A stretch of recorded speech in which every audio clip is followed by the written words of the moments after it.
It is 4:06 on a Friday. And while I would usually say Friday-luia, celebrating the weekend, I'm a little more muted. It's Mike Opelka in for Vince Coglianese. Vince still in sick bay, but I think he's turning a corner. I will be here whenever he needs me. Honored to be here, thrilled to be here, especially as history is being made all around us in the last 24 hours. The verdict that we're all aware of. We need to talk more about that. We will, and we'll talk more about CNN's Wolf Blitzer almost blowing a gasket live on air with J.D. Vance today. And I've got Whoopi Goldberg finally saying Donald Trump's name. She hasn't been able to say it on television for 3 years. And I'm still a little bit shaken about this moment with Joe Biden when he was leaving his event today, the press event where he talked about Israel, and he was asked about Donald Trump considering himself a political prisoner and blaming you directly. And Biden stopped and flashed his capped teeth and a maniacal stare and grin like something out of a Bond movie. It really was weird. Really was weird. We'll get to that. We'll dive into it a little bit deeper as well. But we have a more important issue to deal with right now. We have a very important guest joining us today, someone that has been called a potential attorney general pick for Donald Trump. Mike Davis is joining us today. Mike, I'm glad you're here, sir. You're getting a lot of attention. You, the president and founder of the Article 3 Project. Welcome, sir. Thank you for having me. And I always laugh and tell people that there's no chance in hell I could get confirmed as Attorney General. I used to be the chief counsel for nominations on the Senate Judiciary Committee, so I'm fully self-aware. But I do want to be Trump's viceroy, and so I am actively lobbying for that. Donald Trump's viceroy. I'm not sure I know the duties of a viceroy. Do you care to share? Well, I'm not accountable to courts. I'm not accountable to Congress, and I just implement his tyrannical impulses anytime he wants. And so I'm ready to serve. Well, I bet you there's a lot of people who line up for that job position, too, as well. There's a lot of people who say, yeah, I got that. Although some might say, if you're not accountable to anybody, that's kind of what the Democrats consider to be the presidency. Yeah, that's exactly right. It's going to be like Hunter Biden, right? Except for less cocaine and hookers. So, but I am ready to serve. Well, I'm happy to hear that. But you're also apparently part of a group that is known, according to Axios, as America's seething right. Are you seething, Mike? I am seething, but I'm going to turn my seething anger into a positive thing. And that positive thing is to help President Trump win in a landslide victory on November 5th, 2024, and help to channel all the anger of real Americans in real America towards that goal of putting President Trump back in that White House, because his Justice Department has a lot of work to do to end this republic-ending lawfare by these Biden Democrats, including President Biden, his White House staff, including Jonathan Sue, his deputy White House counsel at the time, Gary Stern, the general counsel at the National Archives, Jay Bratz, at the Justice Department who organized and orchestrated the Mar-a-Lago raid on Trump for presidential records he was allowed to have. That led to one of Jack Smith's indictments, and the other one was the January 6th indictment. I think this Justice Department needs to investigate Soros-funded Manhattan DA Alvin Bragg and Matthew Colangelo, who deployed from the Biden Justice Department, and this Democrat Judge Juan Merchan, this corrupt judge who should have recused because his daughter was raising millions of dollars off of this case requiring his recusal under New York statute, but he retaliated against President Trump with an unconstitutional gag order. We need to investigate Big Fannie Willis down in Georgia, along with her dumb, unqualified boyfriend, Nathan Wade, for their part of this criminal conspiracy by Biden and his aides and his allies to go after Trump. You have Tish James in New York. I mean, Chris Mays out in Arizona is starting a new criminal indictment against Trump supporters, named Trump as an unindicted co-conspirator. You have so many Democrats prosecutors and judges and witnesses and other operatives who are running this criminal conspiracy against President Trump to violate his constitutional rights, 18 USC 241 and 18 USC 242, very serious civil rights felonies under our federal criminal statutes, up to 10 years in prison, and the Trump 47 Justice Department must open a criminal probe on day one. We're speaking with the unconfirmable Mike Davis, unconfirmable by his own admission. And Mike, you talk about Alvin Bragg and Matthew Colangelo that should be forced to tell their story. Jim Jordan has already made that demand. Do you think that's actually going to happen? Will Bragg and Colangelo show up and testify before Congress? Well, they don't need to show up and testify before Congress, as far as I understand, because Jim Jordan didn't actually issue a subpoena for their documents and for their testimony. I think he just sent a strongly worded letter. And if I got a strongly worded letter without a subpoena, I would laugh and say, shove it. I'm not showing up. I think the only way you can actually legally compel Alvin Bragg and Matthew Colangelo to Biden operatives who are at the tip of the spear in this criminal conspiracy against Trump, the only way you can do that is through a subpoena. So I think Jim Jordan should stop issuing letters and start issuing subpoenas. Well, I agree with you. I'd like to see that happen. I don't know if he's got the... Why would you waste time with a strongly worded letter when we all know what happens? They end up in the circular file, and you get the pound sand response, basically. Why would we waste time and not go straight to subpoenas? Are we playing too nice? I've been saying this for the last 24 months, since President Biden ordered an illegal, unconstitutional, unlawful, unnecessary raid on President Trump in the office of former president in Mar-a-Lago for presidential records that Trump was allowed to have under the Presidential Records Act. And Biden and Jonathan Sue and Jay Bratt and Gary Stern orchestrated this raid because Trump declassified and kept his Crossfire Hurricane presidential records that are so damning to Obama, to Biden, to Hillary, to the FBI, to the AG, to the CIA, to so many people in the federal government. They made up the Russian collusion hoax on Trump and the Crossfire Hurricane investigation, lied to the FISA court, got illegal spy warrants on then candidate Trump, got illegally spied on him, even as the president of the United States. And they did this because they wanted to cover up Hillary Clinton's pay-for-play foreign bribery schemes when she was the Secretary of State. And she had the Clinton Foundation bribery scheme. She thought she deleted her home server. She thought she destroyed the phones. Remember BleachBit and wiped the phones? She thought she did that, but the Russians and Chinese almost certainly hacked that home server, and they were going to release it. Russia may have released it before the 2016 election, and that's why the Obama, Biden-Hillary regime made up the Russian collusion hoax on Trump, because if that server came out and showed the Clinton Foundation's not only the most classified secrets imaginable on that server, but their foreign corruption, the Clintons' foreign corruption. And so they wanted to be able to blame it on a dirty trick by the Trump campaign. And that's how we got the Russian collusion hoax. And you say, that sounds crazy. How can you possibly say that they ran the same play in 2020 with Hunter Biden's laptop? They had the CIA work with the 51 former intel officials to say that laptop had all the hallmarks of a Russian disinformation campaign. They had big tech deplatform the New York Post, America's oldest newspaper. They made it where you couldn't even post the link of the story online, right? And then Trump declassified Crossfire Hurricane records before he left office, and that is what this lawfare is all about. That they are so worried that Trump is going to release those records. He tried to do it through the Trump versus Hillary civil lawsuit down in the Southern District of Florida. And Magistrate Judge Bruce Reinhart was on that case. And he had to recuse from that case because he had a 2017 Facebook post trashing Trump, requiring his recusal from that case.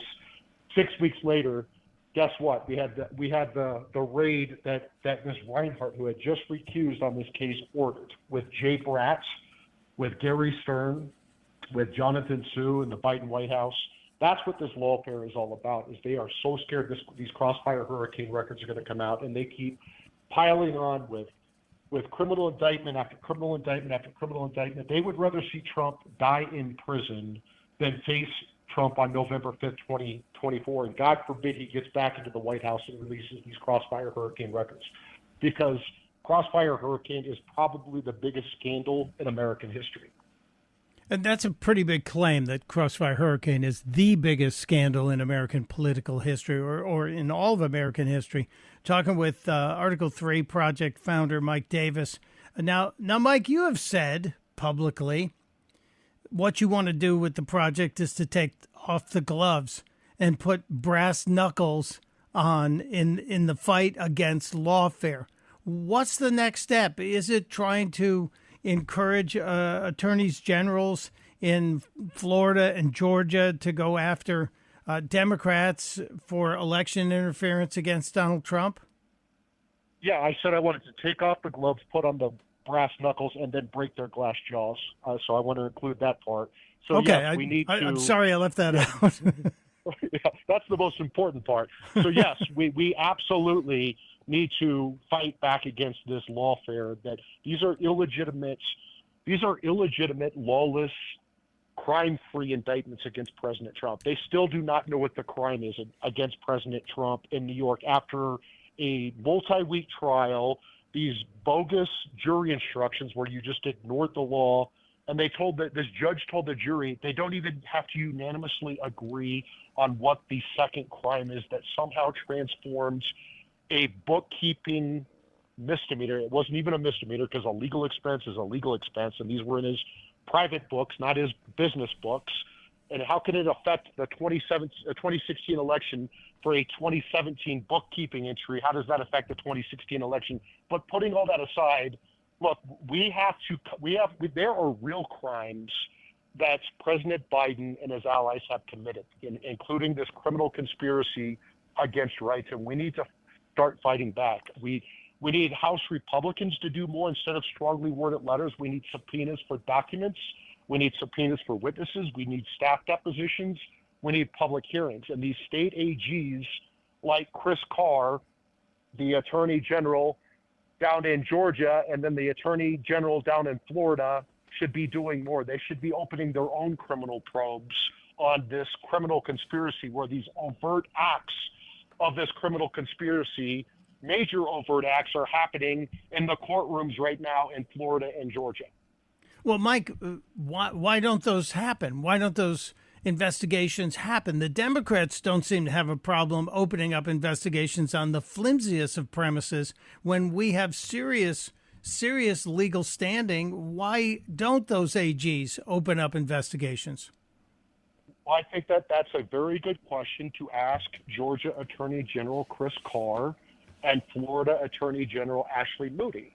And we should ask them, why are they doing this? Like, why is Chris Carr, for example, allowing Fani Willis and her dumb, unqualified boyfriend, Nathan Wade? Why is Chris Carr allowing this public corruption where they have this illegal kickback scheme where Nathan Wade is paying Fani Willis with these lavish trips around the world based upon kickbacks that he's getting from the $700,000 that he has billed to the Fulton County taxpayers for that criminal case against Trump. She's paying him $250 an hour. He illegally hired her boyfriend. She's illegally paying her boyfriend, and her boyfriend is illegally giving her kickbacks in the form of these lavish trips. And then they both lied about it on the stand. They perjured themselves. They obstructed justice. Why hasn't the Attorney General for the state of Georgia stepped in and done something about that? Why hasn't he opened a criminal probe? And the Article 3 Project has an action link on this. If you go to article3project.org, article number 3project.org, click on Take Action, and then you can go to the Chris Carr Action page, and then it tells you the background on this, and it helps you do pass-through phone calls to his office to tell him to open a criminal probe and then to light him up on social media and send him emails. But people need to get more engaged and hold these Republican politicians accountable, because oftentimes Republican politicians they talk a big game, but they're just total cowards and they don't do anything. And so it's our job to make sure that they're actually doing things to prevent this. Look, there's no way in hell that there's no way in hell that President Trump would be found guilty of 34 felonies and awaiting his criminal conviction and sentencing in New York if House Republicans and state AGs had done more to step up and fight this lawfare over the last 2 years. The reason that President Biden and these Biden Democrats have gotten away with this is because these Republican politicians let them walk through an open door. You need to go to article, the word article, the number 3 project.org, article3project.org. Click on Take Action. Mike Davis, I would pay to watch a confirmation hearing with you, even if it meant you weren't going to get confirmed, because I just think the show would be worthwhile, worth the price of admission. I could not do that to my former boss, Chuck Grassley. It would end his 60-year political career, so I would rather be Trump's viceroy. I like it. Well, Viceroy, we'll talk to you again soon. Thank you for being here today. Thank you. It is 4:28. We've basically talked ourselves into a corner here. It's Mike Opelka in for Vince Coglianese on the Vince Coglianese Show. We have so much to get to. Did you know the Pope's in hot water again? After he made a strange remark about gay people he had to apologize for. Now he said something about women and gossip. And boy, oh boy, he's going to have to go to confession. I thought he was infallible. That story and a lot more craziness just around the corner. It's Mike Opelka in for Vince Coglianese on WMAL. It is 4:34. The band has left the field. The halftime show is over. We are midway through the Vince Coglianese Show on this Friday, the final day of May. Mike Opelka in for Vince. Vince under the weather, on the mend, hopefully turning a corner. And I'm always honored and thrilled to be here with you. Thanks for joining us. You're welcome to join the conversation, too. I know I've been busy the last hour, so we didn't take too many calls, but we will. 888-630-9625. I was explaining to Dave Kimber and Corey that I have a hat that sparks a lot of conversation. I have a simple baseball cap. I have it in red and red with white stitching, white with black stitching, and black with white stitching. They all say the same thing. They say 45, and then the mathematical sign for greater than, and then 46. So it just says 45 is greater than 46, but it's like a math problem. And I put them on. I wear one every day somewhere, running around the little town we live in North Delaware. And I was in a Wegmans a couple days ago, and I had the hat on. I had the red one because it's the same color as the MAGA hats. And a woman came up to me. Her name was probably Karen. And she said, "I think your hat is rude." And I'd forgotten I had it on because I just wear them every day.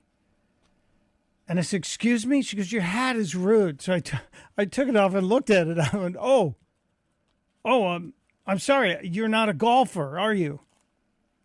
And she was all ready to start yelling at me about, Orange Man bad and all that stuff. And she goes, "What?" I said, "You're not a golfer, are you? Because in golf, a 46 is a better score. A 45 is a better score than a 46. So you see, the lower numbers are better, and a 45 is actually greater than a 46. And she stopped for a second and went, "Oh my gosh, I am so sorry." And she's like back in her cart away from me. She had pushed her little cart right up to me in the produce department between the strawberries and the Honeycrisp apples. And she goes, "I am so sorry. I apologize." And she's pushing her cart away, and she's about 20 feet away. And I said, "But it's not about golf." And then she gave me a little single-fingered salute. The hats are available, by the way, for sale. I should post a link for them. We sold about 100 of them. They're pretty funny. And you can wear them without rankling too many people. If you just have a hat that says Trump's better than Biden, you're going to get people mad. But this was fun. 45 is greater than 46. It's political math. And someone else wrote to me and said, "Mike, you're teasing us with the the Wolf Blitzer and J.D. Vance thing. So I have to share some of that with you. We have so much to get to today. So much to get to. This happened a couple of hours ago on CNN Live, about 3 hours ago. And J.D. Vance sat down with Wolf Blitzer, and it got heated pretty quickly. Is the United States a fascist state? Wolf, I served in Iraq in the United States Marine Corps. I have multiple family members. Were you who served outraged our when he said country. that, when Trump said that? I am outraged at this entire proceeding, But are you Wolf, outraged not at that Donald Trump's criticism of it. Trump is calling the United States of America, the greatest country in the world, a fascist state.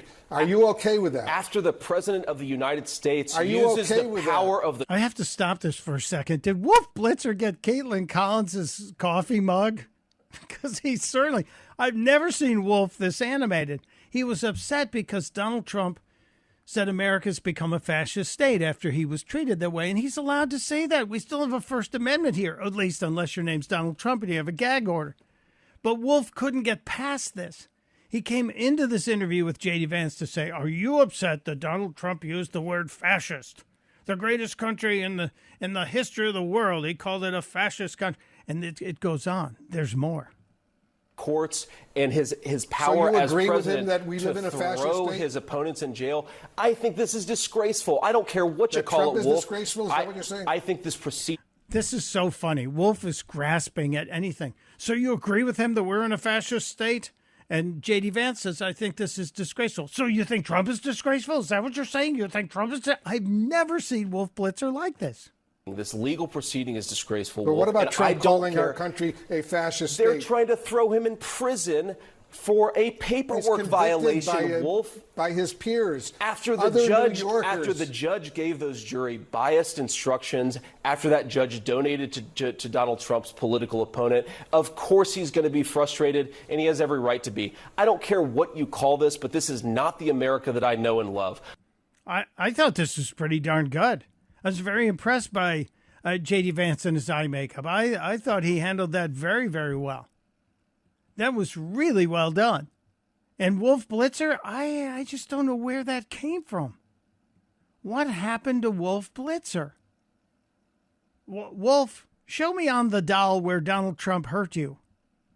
Seriously. This was crazy. I think there's even a little more here. I believe that Donald Trump did nothing wrong, but if you take Alvin Bragg's argument, if you take every single thing in that indictment at face value, what it suggests is Donald Trump committed a paperwork violation. Is that 34 felony counts? Not in the country that I want to live in, not in the United States of America that I know and love. You don't want to live in the United States? I don't.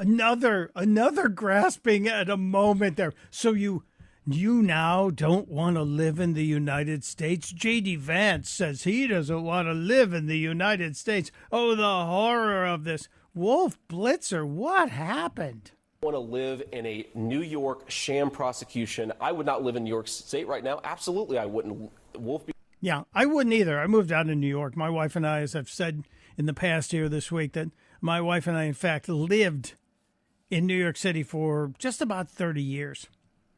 It was 1989 to sometime in early 2009. So it wasn't a full 30-year term.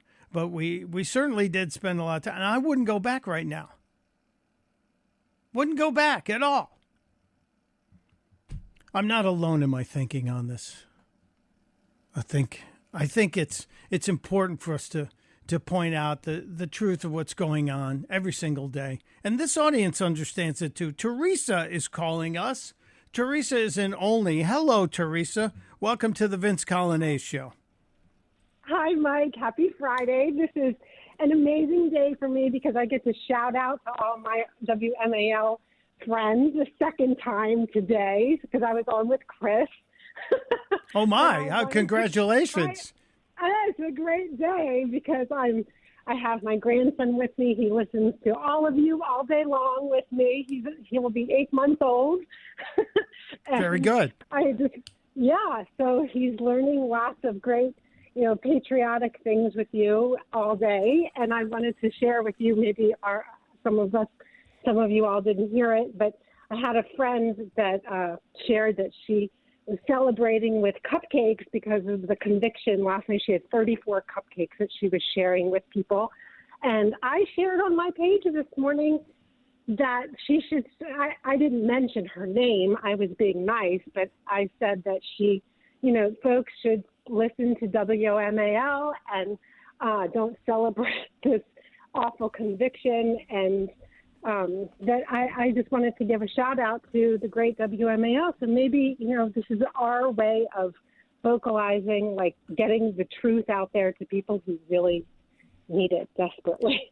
Well, I think it's important that we invite our liberal friends to listen to conservative radio, especially stations like WMAL that allow conservatives to call in and have a conversation. I've had my battles with Chris's buddy Mike the Lib on several occasions. Yeah. We hear him. At least he's listening. I don't know if he has actually learned anything yet, but we know he's listening, and that's what we need, these people to do. Well, eventually immersion learning will take over, and they will wake up. I'm a believer. I have a lot of patience. It's not always on display.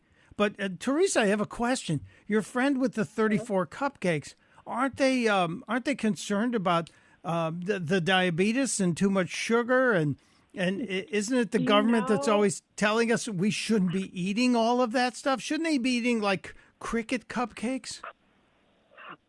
True. Actually, I went back to her page to see if anyone like myself chimed in, and I don't know what he was meaning, but a comment to her said, "Oh, I thought you were watching your weight."